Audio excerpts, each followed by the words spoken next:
আমের। তিনি লিবিয়ার একজন বাসিন্দা। তিনি লিবিয়া থেকে হজ করার উদ্দেশ্যে সৌদি আরবে যাচ্ছিলেন, কিন্তু লিবিয়ার ইমিগ্রেশনে তাকে আটকে দেওয়া হলো। তাকে বলা হলো, আপনার ব্যাপারে নিরাপত্তা জনিত কিছু সমস্যা রয়েছে, যে কারণে আপনাকে একটু অপেক্ষা করতে হবে।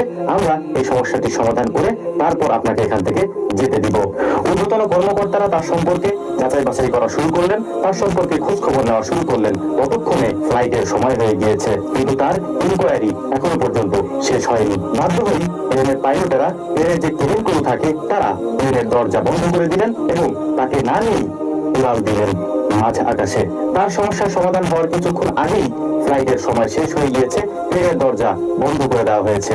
কর্মকর্তারা গিয়ে প্লেনের পাইলটদের সাথে, কেবিন ক্রুদের সাথে কথা বললেন যে এই ব্যক্তিকে যেতে দেওয়া হোক, কিন্তু কোনো মতেই প্লেনের কেবিন ক্রু এবং পাইলটেরা তাকে নিতে চাচ্ছিলেন না এবং প্লেনের দরজা খুলতে চাচ্ছিলেন না। তারা বলছিলেন, এটা যেহেতু নিয়ম বহির্ভূত একটা কাজ, সেটা আমরা করতে পারবো না।